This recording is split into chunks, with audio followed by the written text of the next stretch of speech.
Menstruation, menses, रजो धर्म, माहवारी, मासिक चक्र, पीरियड्स, कई नाम हैं इसके, लेकिन क्या फ़ायदा, करना तो हमें फिर भी विस्पर ही है। हेलो हाय एवरीवन, मैं प्रशांति भार्गव आप सभी का मिदा गुरु में स्वागत करती हूँ। आज का क्लास होने वाला है डबल मुनाफे का। कैसे डबल मुनाफा?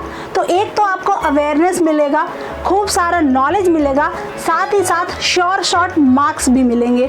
यानी कि मेंस्ट्रुअल साइकिल के बारे में बात करेंगे आज हम। बहुत ही इंपॉर्टेंट टॉपिक है एग्जाम पॉइंट ऑफ व्यू से भी और नॉलेज पॉइंट ऑफ व्यू से।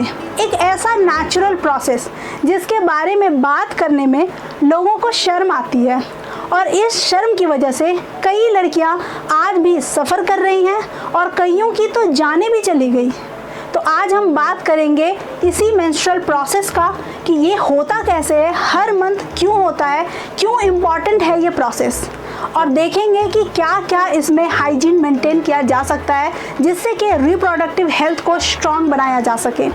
आज का क्लास उन सारे गर्ल्स वुमेन के लिए तो इम्पॉर्टेंट है ही जो इससे गुजरती हैं हर महीने, लेकिन इससे ज़्यादा ज़रूरी ये उन लोगों के लिए है जो कि आज भी अगर ज़ोर से कह दो कि भैया पैड देना तो घूर के आपको देखते हैं। सोसाइटी के हर वो एक इंसान के लिए ज़रूरी है ये क्लास जो आज भी यही मानते हैं कि जब भी पैड लो तो पेपर में लपेट के काले पॉलीथीन में डाल के ही घर लेके आओ। तो उन सभी एक पर्सन के लिए आज का क्लास होने वाला है अवेयरनेस भरा और बहुत ज़्यादा ही इंटरेस्टिंग। तो चलो आज का धासु इस क्लास स्टार्ट करते हैं। हे स्टूडेंट्स, तो आज का सबसे इंफॉर्मेटिव क्लास स्टार्ट करते हैं मेंस्ट्रुअल साइकिल के बारे में। स्टार्ट करने से पहले मैंने एक कोट पढ़ा था कहीं पे, वो डिस्कस करूंगी। Menstruation is the only blood, obviously bleeding होती है इसमें ब्लड इन्वॉल्व है। एक ऐसा इकलौता ब्लड है, एक ऐसा टाइप का ब्लीडिंग है that is not born from the violence. Bleeding generally कब होता है? जब आप कोई किसी से हाथापाई हुई, एक्सीडेंट अकर हुआ, या फिर गलती से आपका हाथ कहीं लग गया। This is also what? Accident, right? Accident हुआ, कोई दुख का बात है। क्या कभी भी ब्लीडिंग खुशी का चीज है? ब्लीडिंग तो दुख के चीज में होता है, वायलेंस से होता है, राइट? तकलीफ वाला होता है। तो मेंस्ट्रुएशन एक ऐसा, मेंस्ट्रुएशन ओनली ब्लड है या टाइप ऑफ ब्लीडिंग है जिसमें जो कि कोई भी वायलेंस से नहीं हुआ है, जिसका रीजन वायलेंस नहीं है। ये एक काफी नेचुरल और जरूरी प्रोसेस है, and yet it is the one that disgust you the most. और यही सबसे एक ऐसा टॉपिक है या एक ऐसा मुद्दा है जिसके बारे में कोई डिस्कस नहीं करना चाहता है। सबके लिए डिस्गस्टिंग है कि भाई इसके बारे में क्या बात करना है। ठीक है, ये लड़कियों का प्रॉब्लम है, कीप इट विद योरसेल्फ। नहीं, ये ऐसा ब्लीडिंग है जिसका कोई भी वायलेंस रिलेशनशिप नहीं है। तो जब ऐसे डिस्कशन मैटर पे डिस्कस हो सकता है जो वायलेंस से रिलेटेड है, उसमें ब्लीडिंग हुई है, तो ये मैटर तो बिल्कुल ही डिस्कस करना है। इसके बारे में आपको जानना चाहिए। नॉट ओनली वुमेन के जो फैमिली मेंबर्स हैं, मेल पर्सन हैं, जिनके साथ उनकी वुमेन इन्वॉल्व है, ये सब के लिए उतना ही जरूरी है जानना जितना कि एक वुमेन जो ये फेस करती है उसके लिए है। तो चलो आज का क्लास स्टार्ट करते हैं। समझ लेते हैं कि आखिर मेंस्ट्रुअल साइकिल होता क्या है ये वजह जिसमें कि ब्लीडिंग होती है वुमेन को, राइट? तो सबसे पहले मेंस्ट्रुअल साइकिल को समझना है तो first we need to understand how the fertilization takes place. हमारे बॉडी में फर्टिलाइजेशन कैसे होता है, कैसे एक वुमेन प्रेग्नेंट होती है, और ये प्रेगनेंसी का जो टाइम होता है यही चीज क्या होता है, पीरियड्स का बताता है। यानी कि आप देखना मेंस्ट्रुअल का मैं सबसे पहले डिस्कस करती हूँ कि मेंस्ट्रुअल साइकिल जो है उसका एज क्या होना चाहिए। देखो, जब beginning of menstruation, beginning is also called menarche, okay? इसको बोलते हैं बिगिनिंग, ओके? बिगिनिंग कब होता है? आफ्टर प्यूबर्टी हिट्स, ठीक है?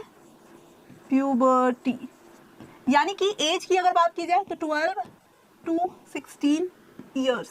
I am talking about only girls, ठीक है? मेंस्ट्रुएशन मतलब 99.9% वुमेन को होता है। देयर आर सर्टन केसेस जब मेल भी मेंस्ट्रुएट करते हैं या फिर उनको भी मेंस्ट्रुअल साइकिल फेस करना पड़ता है। ये बहुत रेयर केसेस है, 1-2 केस है हमारे पास भी, लेकिन जनरली ये वुमेन में होता है। स्टार्ट कब होता है? स्टार्टिंग को बोलते हैं मेनोआर्क, जब ये चीज स्टार्ट होता है, राइट? और वो कब स्टार्ट होता है? When a girl hits puberty, but 12 years आज के टाइम में क्या है, हमारा डाइट जो है काफी हॉच पॉच है, राइट। हमारा डाइट में क्या है, मतलब कभी खा लिया कभी नहीं खाया, वी आर इन रश। जरूरी नहीं हर बार गलती हो हमारी कि हम क्यों हमारा डाइट खराब है। हमारा डाइट जनरली हर बार हमारी वजह से खराब नहीं है, some circumstances also lead us to a bad diet और अनयूनिफॉर्म डाइट, राइट। तो उस केस में भी हमारे डाइट के अकॉर्डिंग और पोल्यूशन, एनवायरमेंट, सब इसमें क्या करता है, अपना रोल प्ले करता है। तो उसके केस में ये भी हो सकता है कि ये 8 to 20 भी हो सकता है, राइट। मतलब as early as 8 years old और as late as 20 years old, ये भी हो सकता है। तो ये भी क्या है, काफी नॉर्मल है। यानी कि अगर कोई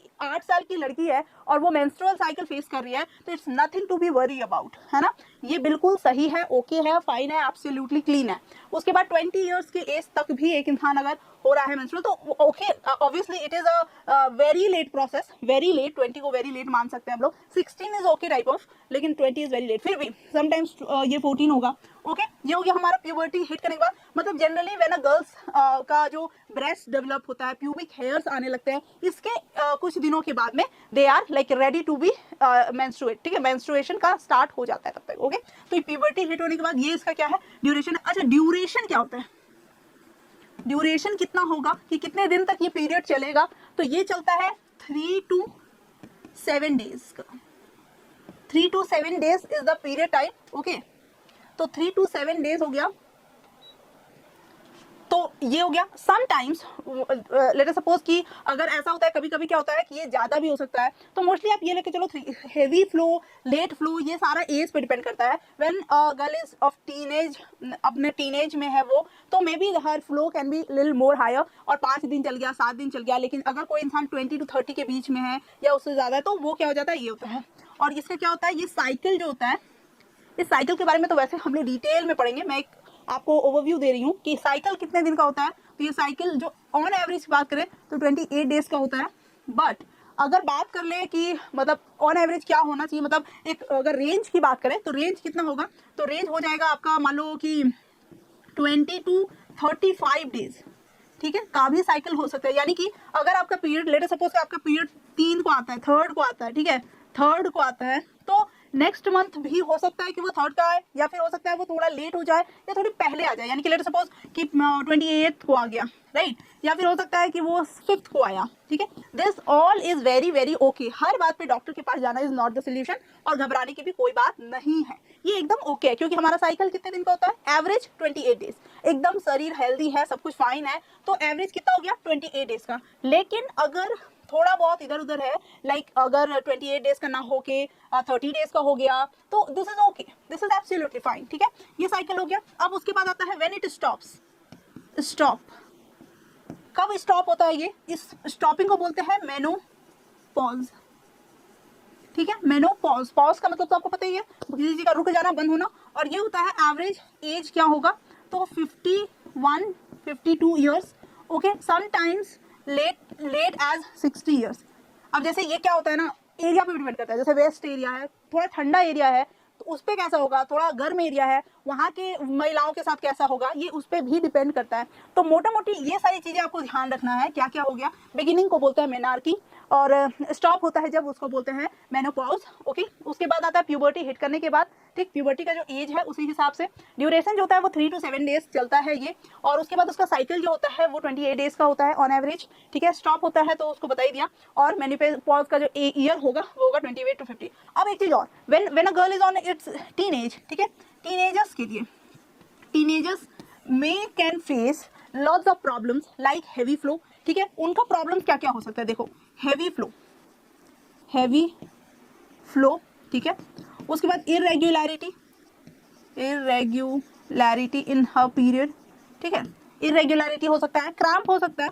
क्रैम्प तो सबको हो सकता है, लाइक कोई भी एज में हो, डजन, ये किसी भी एज पे डिपेंड नहीं करता है। क्रैम्प जो होता है वो आपके पेल्विक एरिया में जो क्रैम्प होता है वो होता है, क्योंकि यहाँ पे कुछ मैं बताऊंगी क्या, यूट्रस की लाइनिंग जो है वो शेड करती है। तो मैं बताऊंगी कैसा प्रोसेस है। अभी आप सोचोगे तो कंफ्यूजिंग हो सकता है, इसलिए मैं अभी आप बस ये समझ लो, टीनेजर्स में क्या हो सकते हैं, हेवी फ्लो हो सकते हैं, इरेगुलरिटी हो सकती है, क्रैम्प्स हो सकता है। तो इस टाइम में उनको बिल्कुल भी घबराना नहीं है, क्योंकि ये बहुत ही नेचुरल है। हो सकता है जैसे आपके घर में क्या हो, आप टीनेज में हो और आपकी सिस्टर जो है वो मान लो 22 ईयर्स ओल्ड है या मोर देन दैट है, ठीक है, उनको वो प्रॉब्लम नहीं फेस करना पड़ा है। Their period is quite regular, और नॉर्मल फ्लो है उसका, मान लो वो sees okay in 3 days only, 3 दिन ही उसका फ्लो रहता है, आपका फ्लो 5 डेज चल रहा है, 6 7 डेज चल रहा है, this is absolutely okay because of your age. Okay, a teenage girl can have a heavy flow and these many things, ठीक है। तो उसमें बिल्कुल भी सोचने की बात नहीं है और बिल्कुल टेंशन लेने वाली बात नहीं है। देखो मोस्टली क्या इशू है आज के डेट में कि girls have lots of problems, right. अभी इस तरह के प्रॉब्लम जब आते हैं तो वो सोचती है कि बात किससे करें,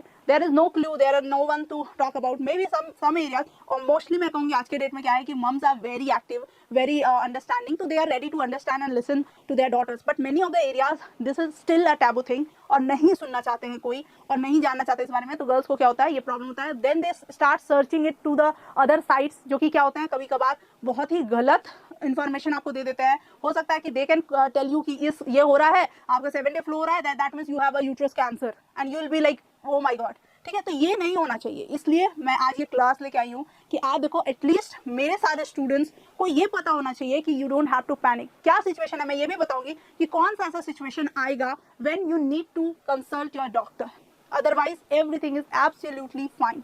ओके, चलो तो ये हो गया हमारा पूरा। अब हम समझ लेते हैं कि पीरियड्स मेंस्ट्रुअल साइकिल होता क्या है, क्यों होता है, क्या जरूरत है इसका, ठीक है। सबसे पहले जो मेंस्ट्रुअल साइकिल में जो हमारा ब्लड आता है, ठीक है, जो ब्लीडिंग होती है, it's not completely blood, it is also the blood plus some tissues, ठीक है, blood plus some tissues, there are some mucus as well, ठीक है। ये है हमारा पूरा, इसीलिए आप देखोगे थोड़ा थिकनेस होता है उस ब्लड में, तो blood plus tissues and mucus, ठीक है, इट्स नॉट एब्सोल्युटली ब्लड, ठीक है, समझ आया। अब समझते हैं ये, तो सबसे पहले ये क्या है, what is this, this is called ovary. Ovary ये वो एरिया है जहाँ पे एग जो है वो डेवलप करता है। देखो एक बच्ची जब बर्थ लेती है, अगर वो मतलब फीमेल चाइल्ड का जब जन्म होता है तो उनके बॉडी में, उस फीमेल के बॉडी में बहुत सारे एग्स ऑलरेडी होते हैं, ठीक है, मिलियंस ऑफ एग्स उसकी बॉडी में होता है, बट वो सारे क्या होते हैं, इनएक्टिव होते हैं। कैसे होते हैं, इनएक्टिव होते हैं।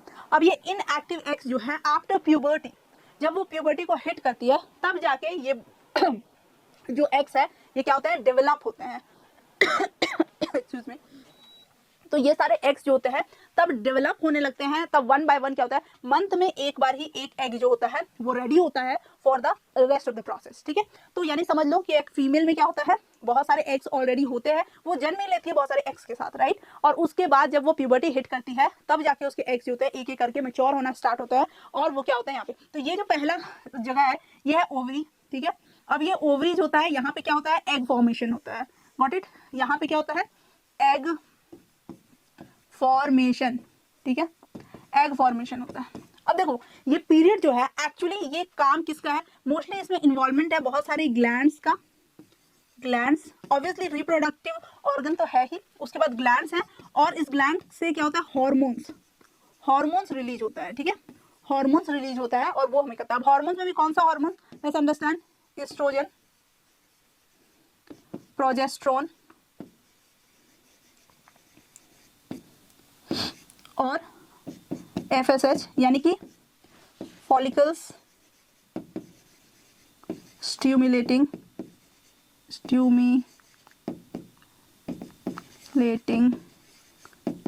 हार्मोन्स, ठीक है। उसके बाद एस्ट्रोजन तो है ही, FSH होता है, एक होता है ल्यूटियम, ये भी होता है, तो इसके बारे में भी बात करेंगे अभी थोड़ी देर में। तो हार्मोन होता है। अब क्या होता है, हमारा जो मास्टर ग्लैंड है, कौन सा ग्लैंड हमारा मास्टर ग्लैंड है, pituitary gland is also called our master gland. ये क्या करता है, ये एक सिग्नल देता है ओवरी को, क्या देता है, एस्ट्रोजन और FSH, इस टाइप के हार्मोन्स को ये क्या करता है, एक्टिवेट करता है, सिक्रेट करता है। जब ये हार्मोन सिक्रेट हो जाता है तो ओवरी को पता चलता है okay this is the right time, now we should start forming the egg formation को स्टार्ट कर देना चाहिए। और जब ये सिग्नल उनको मिलता है तो वो क्या करते हैं, कम्युनिकेट करते हैं और एग फॉर्मेशन स्टार्ट कर देते हैं।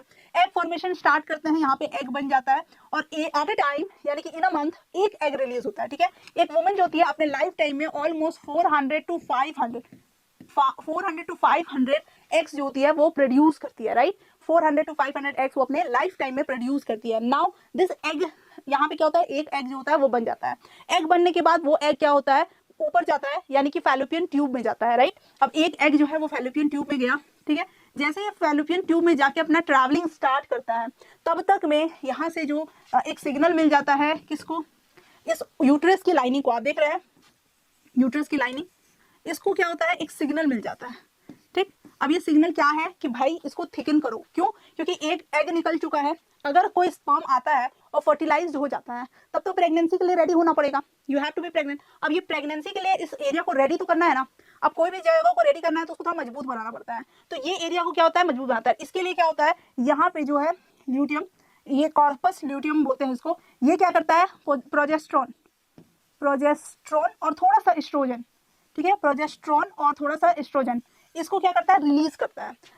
तो ये लाइनिंग क्या होती जाती है, थिक होती जाती है, ये लाइनिंग क्या होती जाती है, थिक होती जाती है, सो दैट कि यहाँ पे क्या हो सके, ठीक है, ये लाइनिंग थिक होती जाती है ताकि ये क्या कर सके, अगर प्रेगनेंसी है तो इस जगह को होल्ड किया जा सके। This is the most important part during pregnancy. यहीं पे क्या होता है, आपका जो बेबी होता है वो क्या होता है, यहीं पे रहता है, तो it has to be strong enough, ठीक है, तभी तो वो कैपेबल होगा रहने के लिए, वो ये कर लेता है। अब देखो जब स्पर्म जो है वो क्या करता है, वजाइना के थ्रू इधर से जाता है और ये फैलोपियन ट्यूब पे जाता है, और इधर से एग आ रहा होता है, वो भी यहाँ पे टकराया जाता है, और क्या होता है, फर्टिलाइजेशन या फिर फ्यूजन जो बोलो वो हो जाता है, और उसके बाद यहाँ से वो फर्टिलाइज्ड एग जो है वो यहाँ आता है, उसके बाद फिर नरिशमेंट मिलता है, सब कुछ होता है, धीरे धीरे वो एम्ब्रियो फिर बेबी वगैरह बना के फिर बेबी जो होता है उसका बर्थ हो जाता है। लेकिन this is the case when fertilization has not taken place, right, fertilization जब नहीं हुआ है तब क्या, right, if fertilization has taken place तब तो आगे का प्रोसेस है, लेकिन फर्टिलाइजेशन अगर नहीं टेक प्लेस क्या, यानी कि यहाँ पे अगर कोई फ्यूजन नहीं हुआ, if there is no fusion has taken place here, तब जाके ये मैसेज जो है इसको बता दिया जाता है कि भाई कोई फ्यूजन नहीं हुआ है। तो ये क्या करता है, ये जो इतना मोटा मोटा लेयर बना के रखा था, तैयारी करके रखा था वो,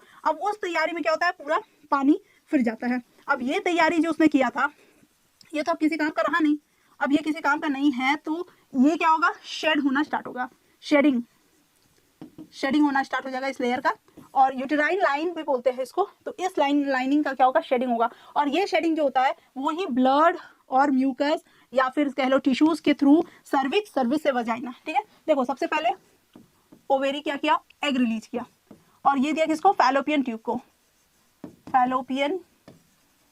को, ठीक, फैलोपियन। अब ये जो ओवरी एक बार एग रिलीज कर देता है, और जो इसके पास बचा ना, ये क्या करता है, ये प्रोजेस्टेरोन रिलीज करता है, प्रोजेस्टेरोन नाम का हार्मोन को रिलीज करता है, जो कि हेल्प करता है इस लाइनिंग को थिकन इनफ करने में, इस लाइनिंग को थिक बनाने में वही प्रोजेस्टेरोन जो है वो हेल्प करता है। उसके बाद ये फैलोपियन ट्यूब से जाके सीधा जाता है, और फैलोपियन ट्यूब में क्या होता है, नो फर्टिलाइजेशन। अब यहाँ पे अगर फर्टिलाइजेशन नहीं हुआ तो फिर क्या होगा, देन लाइन जो आपका लाइन है वो क्या होगा, शेडिंग हो जाएगा, लाइन का शेडिंग हो जाएगा, और ये शेडिंग के बाद जो होता है ब्लड प्लस टिश्यूज लिखती हूँ मैं, टिश्यूज या फिर म्यूकस बोल सकते हो आप, ये जो होता है सर्विक्स के थ्रू, सर्विक्स से फिर आउटर ओपनिंग वजाइना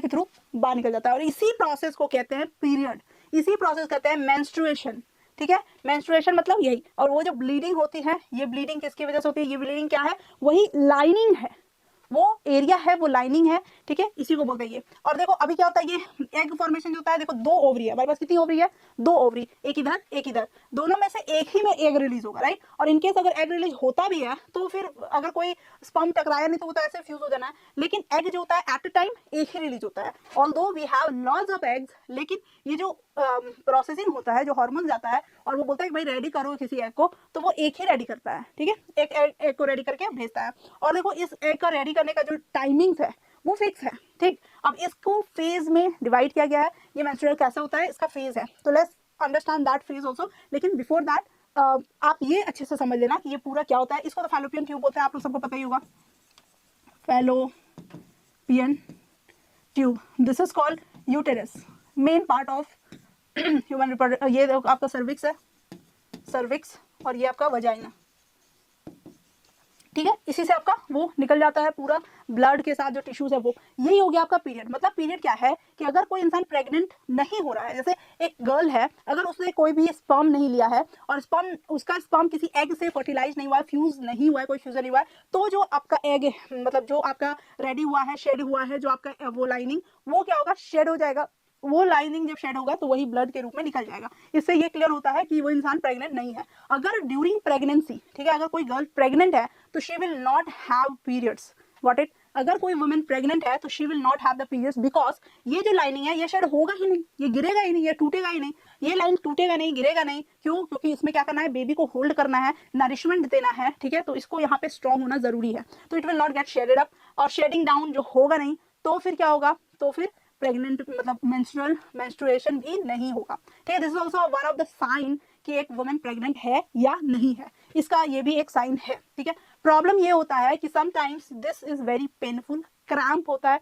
अब देखो पेनफुल और क्रैम्प होना भी है क्योंकि देन टू इट वैरीज, ठीक है। बहुत लोग कंपैरिजन करते हैं कि तुम्हें इतना दर्द होता है, उसे तो नहीं होता, या वो भी तो लड़की है, तुम भी लड़की हो, तुमको इतना क्यों होता है। Sometimes people ask for the leave और दे वांट रेस्ट, ठीक है।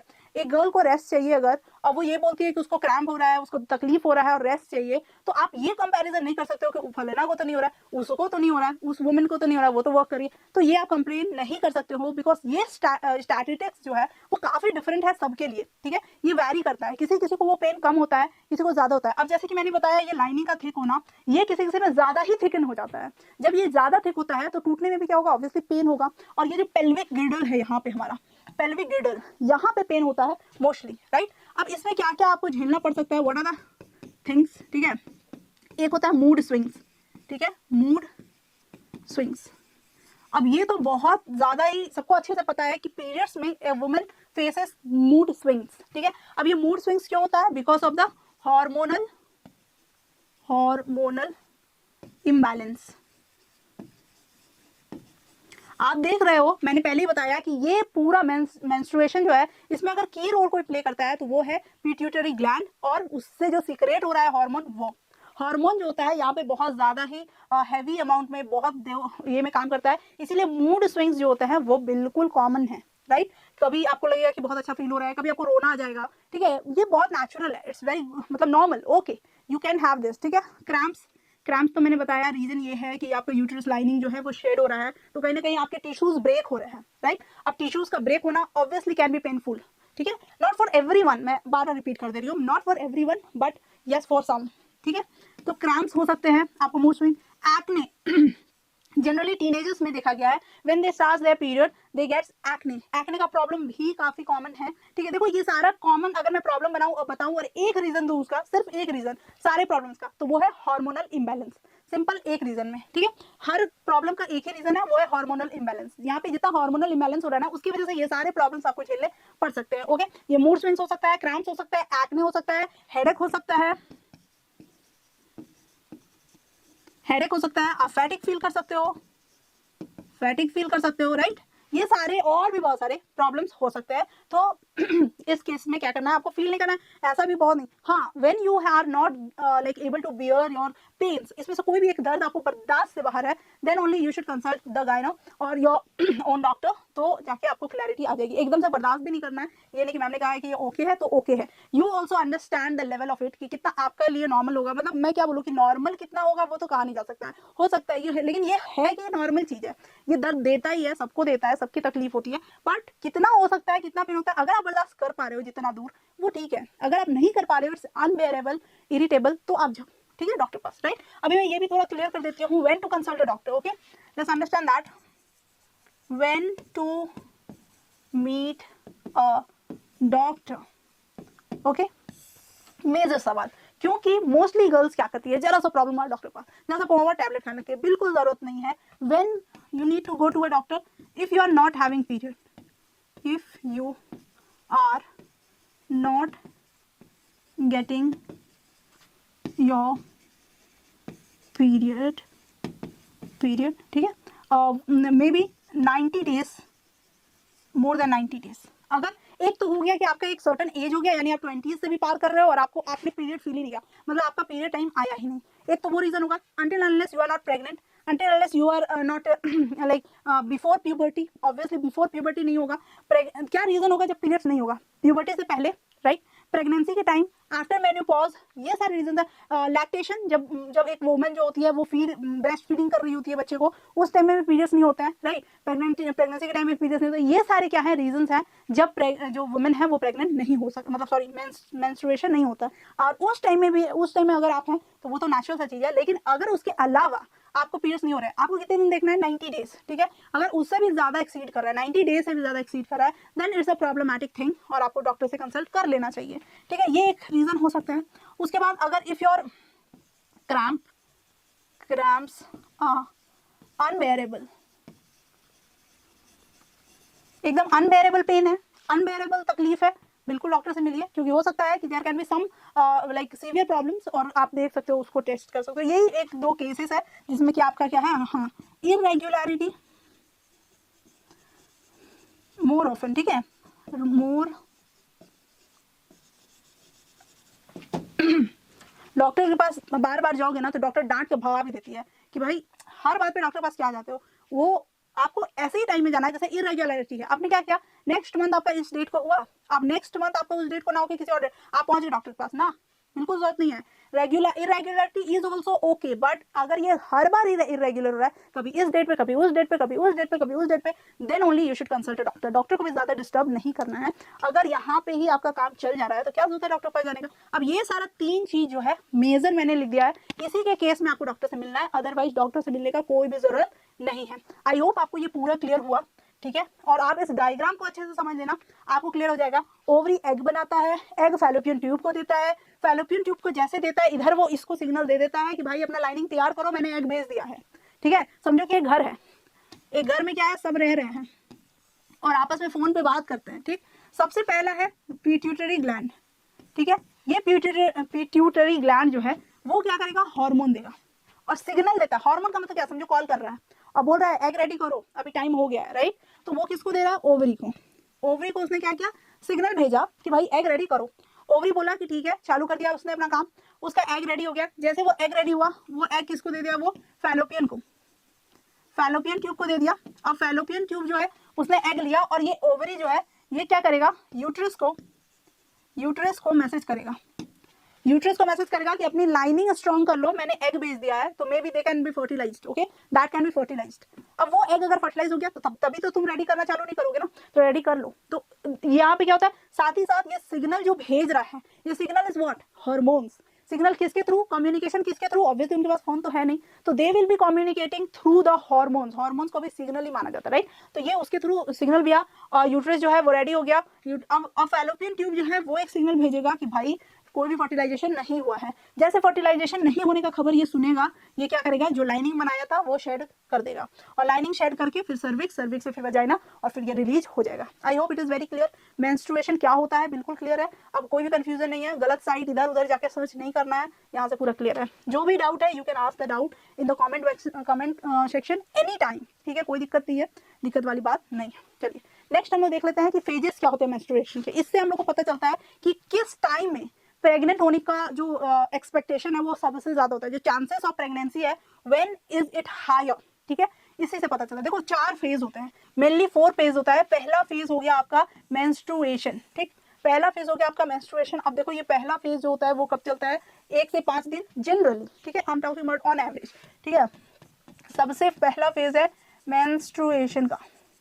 मेंस्ट्रुएशन बता ही दिया मैंने, मेंस्ट्रुएशन क्या है, इसमें क्या होता है, ब्लीडिंग होता है। This time the blood flows, blood with the ये टिश्यूज, राइट। वो क्या होता है, फ्लोज होता है। कितने दिन का चलेगा ये मेंस्ट्रुएशन चलेगा 5 डेज, ठीक है, 3 to मतलब फर्स्ट डे ऑफ मेंस्ट्रुएशन, समझ लो ना, 1 to 5 डेज, जितने दिन चला आपका मेंस्ट्रुएशन, राइट। ये क्या है, दिस इज द मेंस्ट्रुएशन, जिस दिन स्टार्ट होता है। उसके बाद जो दूसरा फेज आता है, आप देखो दूसरा फेज, ये इसको कहते हैं फॉलिक्यूलर फेज। इसको क्या कहते हैं, फॉलिक्यूलर फेज, ठीक है, फॉलिक्यूलर फेज। इस टाइम में जो आपका फॉलिकल्स है वो रेडी होता है, और यहाँ पे आपको जो हार्मोन सिक्रेट होता है उसको कहते हैं FSH। कौन रिलीज करता है, कौन सिक्रेट करता है, पिट्यूटरी ग्लैंड। वो क्या करता है, FSH रिलीज करता है, और FSH बताता है कि मैं इसको ना फेजेस में ही लिखती हूँ ताकि आपको दिक्कत ना हो। मैं ऐसे ही लिख देती हूँ, लाइक कलर चेंज करके लिखूंगी, फेज 1, ओके, फर्स्ट फेज और फेज 1, ठीक है, हो गया। और ये हो जाएगा phase 2, second phase. Second phase में क्या हुआ, अभी देखो मेंस्ट्रुएशन स्टार्ट हो गया, मेंस्ट्रुएशन जो स्टार्ट हो, अच्छा साइकिल जो है, मेंस्ट्रुएशन साइकिल, मेंस्ट्रुअल साइकिल जो है वो कब से कब तक है, first day of the period starts to the next month's first day, मतलब आज जैसे इस महीने में जितनी तारीख को हुआ, नेक्स्ट मंथ की उसी तारीख को, इस बीच को बोलते हैं साइकिल, जो कि ऑन एवरेज 28 दिनों का होता है, राइट। तो अब क्या हो गया, सेकेंड फेज कौन सा है, second phase is of follicular phase. अब इसमें क्या होता है, फॉलिकल्स रेडी होते हैं। कौन रेडी होता है, फॉलिकल्स रेडी होते हैं, यानी एग जो है वो क्या होता है, एग जो होता है वो फॉर्म होने स्टार्ट होता है और रेडी हो जाता है। ये जनरली कब होता है, 14th डे को। एट इसलिए बोल रही हूँ क्योंकि एग्जैक्टली एक दिन में रेडी होता है और वो निकलता है, वही दैट डे, ठीक है। और इस एग जो है, इसका एज भी कितना रहता है, इस एग का एज होता है 24 आवर्स ही होता है, 24 आवर्स ही होता है इस एग का एज। तो उसी में क्या होना है, फर्टिलाइजेशन हो जाना है। तो ये 14 डे मान के चलती हूँ मैं। अगर साइकिल कितने दिन का है, 28 डेज का है। अगर 28 डेज का साइकिल है तो 14th डे, ठीक है, यानी कि एग्जैक्टली मिडिल, ठीक है, एग्जैक्टली मिडिल जो है वो है आपका, क्या बोलते हैं इसको, फॉलिकुलर फेज, ठीक है। यहाँ पे आपका एग जो वो क्या होता है, फैलोपियन ट्यूब में चला जाता है, यहाँ से एग रिलीज होता है और फैलोपियन ट्यूब में चला जाता है। अब आता है थर्ड फेज। अब ये थर्ड फेज को क्या बोलते हैं, थर्ड फेज यानी फेज 3। अब इस थर्ड फेज को बोलते हैं ओव्यूलेशन या ओव्यूलर फेज या ओव्यूलेशन, ठीक है, ओव्यूलेशन फेज, राइट। अब ये जो ओव्यूलेशन फेज है, इसमें क्या होता है, एग जो है वो रिलीज होता है और फैलोपियन ट्यूब में चला जाता है, राइट। एग रिलीज होता है और कहाँ चला जाता है, फैलोपियन ट्यूब में इन कर जाता है, राइट। अब ये फैलोपियन ट्यूब में इन कर गया तो ट्रैवल करना चालू कर दिया। ट्रैवल चालू किया तो that time chances is very high कि क्या हो जाए, फर्टिलाइजेशन हो जाए, ठीक। ओव्यूलेशन बोलते हैं किसको है, जब एग जो है फैलोपियन ट्यूब में जंप किया, दैट इज ओव्यूलेशन, ठीक। ओव्यूलेशन हो गया। ओव्यूलेशन जो होगा ओवरी में, वो जो उसके बाद जो स्किन बच जाता है ना, वही क्या करता है, प्रोजेस्टेरोन सीक्रेट करता है, ताकि जो ये लाइनिंग है वो क्या हो जाए, थिक हो सके, right. I hope it is clear. अब यहाँ पे क्या हुआ, ओव्यूलेशन हुआ। ओव्यूलेशन के बाद जो है वो आगे बढ़ा तो कोई भी फर्टिलाइजेशन नहीं हुआ। फर्टिलाइजेशन नहीं हुआ, तब आया आपका लास्ट फेज, यानी कि फेज नंबर 4। अब इस फेज में चेक होगा कि फर्टिलाइजेशन हुआ कि नहीं हुआ, तो नहीं हुआ क्यों, कैसे पता चलेगा, इसी टाइम में क्या होगा, ये क्या है, ल्यूटियल फेज, ठीक है। इसको क्या बोलते हैं, लूटियल या ल्यूटियल फेज। अब ये ल्यूटियल फेज क्यों है, क्योंकि जो आपका कॉर्पस ल्यूटियम है, जो ओवरी है, उसने एग को क्या रिलीज किया, उसके बाद जो बचा उसमें, उसको बोलते हैं कॉर्पस ल्यूटियम।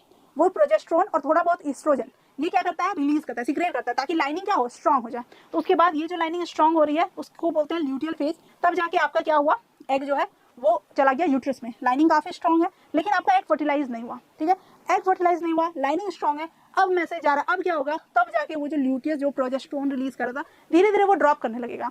वो अब उतने अमाउंट में प्रोजेस्टेरोन क्या होगा, रिलीज नहीं करेगा, बिकॉज वो समझ गया कि कोई भी फर्टिलाइजेशन टेक प्लेस नहीं किया है। जब फर्टिलाइजेशन टेक प्लेस किया ही नहीं है तो क्या होगा, then it will start shedding. और जब ये शेडिंग स्टार्ट होगा तो फिर से हमारा क्या स्टार्ट हो जाएगा, phase 1 which is called menstruation, यानी कि ब्लीडिंग चालू हो जाएगी। फिर उसी तरह से ब्लीडिंग चालू होगी, 4 to 5 डेज ब्लीडिंग चलेगा। उसके बाद एग्जैक्ट 14 डेज में फिर से एक एग बन जाएगा। अच्छा, फर्स्ट डे जब से आपका ब्लीडिंग चालू हुआ, स्टिमुलेशन तभी से स्टार्ट हो, यानी एग जो है बनना चालू हो जाएगा, राइट। अब ये एग यहाँ पे बन के रेडी कब होगा, एग्जैक्टली ऑन 14th। अगर 28 का स्पैम है तो, अगर maybe it is on at 15th, है ना, अगर 30 डेज का है तो उस टाइप से, मतलब exactly of the middle mostly, ठीक है, मुझे थोड़ा सा मिडिल टाइम में एक दिन में वो क्या होगा, स्टार्ट होगा, ठीक है। आज वो रेडी है, अब वो क्या करेगा, ओव्यूलेशन करेगा, यानी फैलोपियन ट्यूब में डालेगा एग को। अब ये एग जो है फैलोपियन ट्यूब में जाएगा, वहां जाके इन केस अगर स्पर्म भी है टकरा गया तो फ्यूजन हो जाएगा, फर्टिलाइजेशन हो जाएगा, प्रेगनेंसी हो जाएगा। नहीं फर्टिलाइज हुआ, हम लोग यहाँ किसकी बात कर रहे हैं, अगर फर्टिलाइजेशन नहीं हुआ तब। तो फर्टिलाइजेशन नहीं हुआ तो ये एग जाएगा और उसके बाद किसमें चला जाएगा, यूट्रस में, because obviously egg hasn't fertilized, तो वो जाएगा किसमें, यूट्रस में। यूट्रस में जाने के बाद तो क्या होगा, यूट्रस में जाना क्या था, फर्टिलाइज्ड एग, बट गया क्या, नॉर्मल एग। तो वो एग यहीं पे जाके क्या होगा, उसको रियलाइज हो जाएगा कि नहीं अभी ये फर्टिलाइजेशन होना नहीं है, तो इसका कोई फायदा नहीं था, टेंट वेंट लगाने का क्या फायदा, फिर तो वो कुछ करने का नहीं है, तो उसको शेड कर दो। तो फिर वो पूरा शेडिंग हो जाएगा, तो फिर ब्लीडिंग चालू हो जाएगा। और ब्लीडिंग जिस दिन चालू हो गया, दैट इज द मेंस्ट्रुएशन। आपको फिर क्या है, वो मेंस्ट्रुएशन स्टार्ट हो गया, first day of menstruation. Again the same process will go. इस तरह से ये जो प्रोसेस है ये चलता रहेगा, and that is why it is called cycle. इसीलिए इसको क्या बोलते हैं, एक चक्र बोलते हैं, साइकिल बोलते हैं। और इस साइकिल को कहा जाता है मेंस्ट्रुअल साइकिल। कितने फेज हो गए, 4 फेज होते हैं। फर्स्ट फेज को कहते हैं menstruation, when it starts. Then from 6 to 14, देखो फॉलिकुलर फेज 6 to 14 तक होता है फॉलिकुलर फेज। और इस फेज में क्या होता है, आपका जो फॉलिकल्स है, फॉलिकल्स वो स्टिमुलेट होता है, यानी आपका एग जो होता है वो रेडी होता है। उसके बाद फॉलिकुलर फेज जो होता है उसमें फिर क्या होता है, फिर 15 to 19 जो होता है वो होता है ओव्यूलेशन फेज, जिसमें कि एग जो होता है वो चला जाता है किसमें, आपके फैलोपियन ट्यूब में। फिर वो 20 to 28 डेज जो होता है वो ट्रैवल करता है, ट्रैवल करके वो यहाँ पहुँचता है, रियलाइज करता है और शेडिंग स्टार्ट होता है, then again your cycle begins. ठीक है, तो ये पूरा क्या है, फेज है मेंस्ट्रुअल साइकिल का। आई होप ये आपको पूरी तरह से समझ आ गया होगा, आपको समझ आया होगा कि मेंस्ट्रुएशन होता क्या है और ये मेंस्ट्रुअल साइकिल क्या है। काम की बात ये है कि इस टाइम में देखो जब सर्वे किया गया तो पता चला कि वुमेन का जो डेथ रेट है, उस डेथ रेट में जो मेजर रोल प्ले करता है वो करता है रिप्रोडक्टिव हेल्थ। कौन? Reproductive health issues. यानी वुमेन के लिए एक जो मेजर समस्या है वो समस्या है इस तरह के हेल्थ को मेंटेन करना। अब ये हेल्थ मेंटेन नहीं होने के कई रीजन हो सकते हैं। पहला रीजन है लैक ऑफ अवेयरनेस। ठीक, अवेयरनेस कम होने की वजह से, एजुकेशन, अगर एजुकेशन नहीं है तो तीसरा हेजिटेशन, चौथा डाइट और पॉल्यूशन। ये सारे मेजर रीजंस हैं। रीजन और भी कई हो सकते हैं, लेकिन अगर मैं बात करूं मेजर रीजंस की तो ये हो गया। अब इसमें से क्या है, अवेयरनेस की कमी, एजुकेशन, हेजिटेशन, ये तीन ऐसा समस्या है जो अर्बन एरियाज में भी है और रूरल एरियाज में है, साथ ही में है, राइट, एक ही जैसा है। आज हम इतने एजुकेटेड, इतने डेवलप्ड, इतने अवेयर हैं, तब पर भी क्या है, उसके बावजूद भी हमारे पास बहुत ऐसे रीजंस हैं जो मैं आपको बता सकती हूँ। मेरे पास बहुत ऐसे एग्जाम्पल्स हैं जो मैं आपको बता सकती हूँ कि आपको पता चलेगा कि अवेयरनेस नहीं है, राइट। आप जब जाते हो, ठीक है, सबसे पहले क्या हम डिस्कस करेंगे कि जब हम लोग पीरियड्स में होते हैं तो वो जो आपका पीरियड का ब्लड है उसको क्या करना है, एब्जॉर्ब करवाना है। वो एब्जॉर्ब करने के लिए हमें क्या चाहिए, कुछ मटेरियल्स चाहिए, राइट। उस मटेरियल्स में जो सबसे इंपॉर्टेंट और वाइडली यूज है वो है सैनिटरी पैड्स। ठीक है, सैनिटरी पैड्स है, इस पर एक मूवी भी बनी थी पैड मैन बोल के, इसी अवेयरनेस के लिए, ठीक है, कि लोगों को पता चले कि क्या होता है पैड यूज करने से, नहीं करने से, और मतलब क्या बहुत बड़ा बात है, इस चीज को समझना जरूरी है। तो पैडमैन बना था इस मूवी पे, तो उससे रिलेटेड है सैनिटरी पैड्स। सैनिटरी पैड्स होते हैं ये कुछ स्पॉन्जेस और कॉटन के बने हुए होते हैं जो कि क्या करता है, आपकी स्किन को सॉफ्ट रखता है, आपकी स्किन को कोई तरह का इरिटेशन प्रोवाइड नहीं करता है, और साथ ही साथ ब्लड को एब्जॉर्ब करने में भी केपेबल है। तो ये आपको कोई भी इरिटेशन नहीं देता है। लेकिन इसको क्या करना है, मतलब किसी भी इन एवरी डे आपको हर 3 घंटे 4 घंटे पे 4 hours, every 4 hours this need to be changed, है ना। आपको हर, और वो भी आपके फ्लो पे डिपेंड करेगा, किसी किसी को अगर हेवी फ्लो है तो 2 घंटे 3 घंटे में you need to change it, right. अब ये आपको क्या करना है, चेंज करते रहना है, अदरवाइज ये भी क्या है, बहुत ज्यादा ही इन्फेक्शन कॉज करेगा। दूसरा आता है मेंस्ट्रुअल कप। ये क्या है, मेंस्ट्रुअल कप है। इस कप में को क्या करना है, जब इसको वजाइना के थ्रू एंटर करना होता है और इसमें ब्लड जो होता है वो कलेक्ट होता है। इट्स अ पेनफुल प्रोसेस, और टीनेजर्स वगैरह को तो मैं बिल्कुल नहीं सजेस्ट करूंगी कि ये सारी चीजों को यूज करना, थोड़ा सा पेनफुल है, ठीक है। अब ये कप को क्या करता है, 6 आवर्स या 12 आवर्स, ठीक है, इसका कैपेसिटी ज्यादा होता है, तो ये आप 12 आवर्स, और ऑब्वियसली इसको निकालना वगैरह चेंज वेंज करना इसको थोड़ा मुश्किल है, तो ये क्या करो आप 12 आवर्स में इसको चेंज करना होता है, ठीक है। एक होता है टैम्पून, ठीक है, टैम्पून भी होता है। अब वो जो टैम्पून होता है ना, वो क्या होता है, रुई जैसा होता है, राइट। उसको क्या करना होता है, इवन इस तरह के टॉवल्स भी होते हैं, चाइना वगैरह में तो बहुत फेमस है ऐसे टॉवल्स, जिसमें क्या होता है कि जिसको जो जैसे पानी में जाता है ना तो वो लंबा हो जाता है, बड़ा हो जाता है, और जब वो ऐसे नॉर्मल होता है तो वो क्या होता है, सोक करता है, सोकिंग पावर बहुत ज्यादा होता है उसका, तो वो सोकिंग के लिए टैम्पून भी यूज होता है। अगर क्या यूज नहीं करना चाहिए, इसलिए मैंने दिया है इसमें thumbs up and this is thumbs down. क्यों, ये है कपड़ा, ठीक है, clothes. Although I can understand to those poor people, clothes, ठीक है, ये बिग नो है। क्यों, क्योंकि ये क्या करता है, it hasn't any absorbing power, इसके पास कोई एब्जॉर्बिंग पावर नहीं है, बिकॉज कोई स्पॉन्ज नहीं है, कोई रुई नहीं है, तो ये क्या है, बहुत अच्छे से एब्जॉर्ब नहीं करता है, और ऑब्वियसली आप बार बार तो इसको चेंज नहीं करोगे, इट्स क्लोथ। और ये जो होता है ना, ये गांव में आज भी यूज कर रहे हैं लोग, इसलिए क्योंकि उनके पास पैसे नहीं है। But I will suggest, obviously I can understand that one also, लेकिन मैं सजेस्ट करूंगी कुछ पैसे बचा लो, right. Let's have one day meal, ठीक है, कुछ खाने में बचा लो, कुछ इधर उधर बचा लो, लिपस्टिक मत लगाओ, पाउडर मत लगाओ, बट ये ज्यादा जरूरी है because of your reproductive health.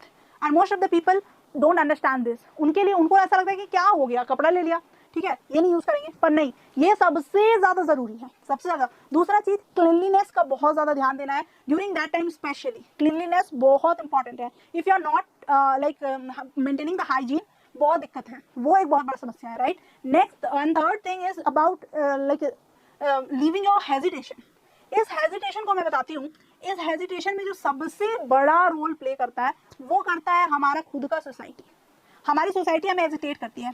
When you go to a market और a shop, to buy a sanitary napkin, तो आपको क्या करेगा, जैसे आप बोलोगे भैया नैपकिन दो, तो if you are louder enough, like if there are many people, आपका बात सुनना नहीं जा रहा, तो आप बोलोगे थोड़ा लाउडर कि भैया थोड़ा एक पैड दे देना, everyone will looks at you like what have you done, something wrong has happened, that should not be done. अरे भाई ऐसा क्या बोल दिया, एक पैड ही तो मांग लिया है। तो this is a natural process, everyone has to understand, this is such natural like your pee. आप जो बाथरूम जाते हो, आप नॉर्मली जो आपका डेली रूटीन है, आप एक्सक्रीट करते हो अपने बॉडी के जो टॉक्सिक चीज है उसको बाहर निकालते हो, this is as natural as that.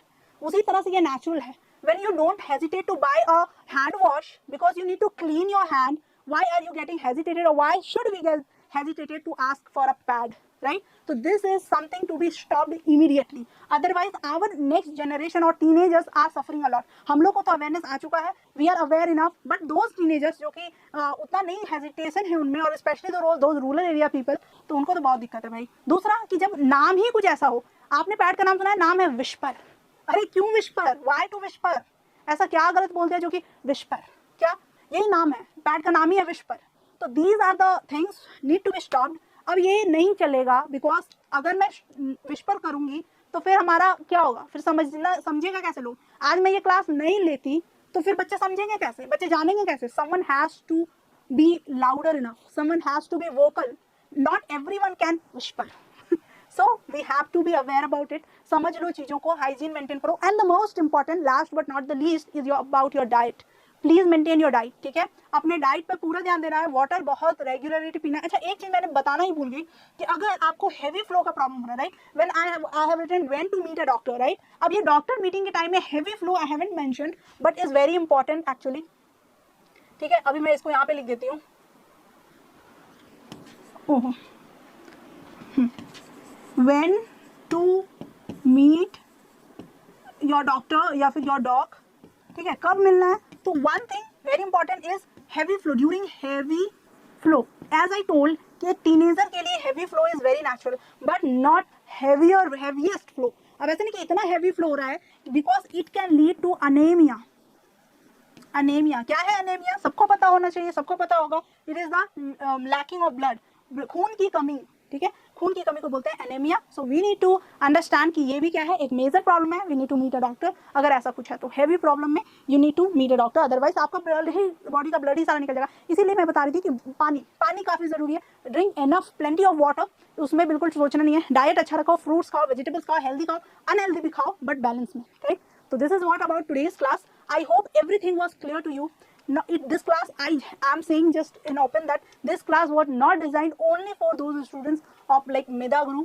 It is also for those who are related to somehow to their sisters, to their children, to their wife. ठीक है, कोई भी है आपके घर में, जो भी मेल हैं, आप हैं, बच्चे हैं, पेरेंट्स हैं, this class is for everyone, ठीक है। इसीलिए इस क्लास को आप खुद भी देखो, समझो, इसको जितना हो सके शेयर करो, सबको दो, स्पेशली गर्ल्स दो ही, ताकि उनमें भी अवेयरनेस आए। They should not hesitate, they should not like regret कि भाई ये क्या हो रहा है, हम लोग लड़की हैं तो ये क्या झेलना पड़ रहा है। This is a natural and very important process, और इसको याद रखना है। तो मुझे उम्मीद है कि आपने ये बहुत अच्छे से समझा होगा। और हाँ, ये इतना बोलने के बाद मैं ये भी जरूर बोलूंगी कि ये आपके एग्जाम पॉइंट ऑफ व्यू से भी काफी इंपॉर्टेंट टॉपिक है, इससे एक क्वेश्चन जरूर देखने को मिलेंगे। तो ये करना तो ऐसे भी है ही, फॉर मार्क्स और फॉर नॉलेज, फॉर अवेयरनेस। तो take it as you wish to, जैसा हो वैसा टेक करो, लेकिन इसको समझो। और अगर वीडियो पसंद आया हो तो वीडियो को लाइक जरूर करना, इसको शेयर जरूर करना। मैंने बता दिया शेयर करने के क्या फायदे हैं। हमारे चैनल मिडा गुरु को सब्सक्राइब करके बेल आइकन दबाना मत भूलो, क्योंकि हम ऐसे मजेदार कंटेंट्स और आपके लिए इन्फॉर्मेटिव, जो आपके लिए जरूरी है, वो लाते रहते हैं। हमें इंस्टाग्राम में भी फॉलो करना, इंस्टाग्राम में भी हमारे कंटेंट ऐसे ही एकदम अलग, यूनिक और अमेजिंग होते हैं। तो चलो, तब तक के लिए बाय, मिलते हूँ किसी नेक्स्ट वीडियो में।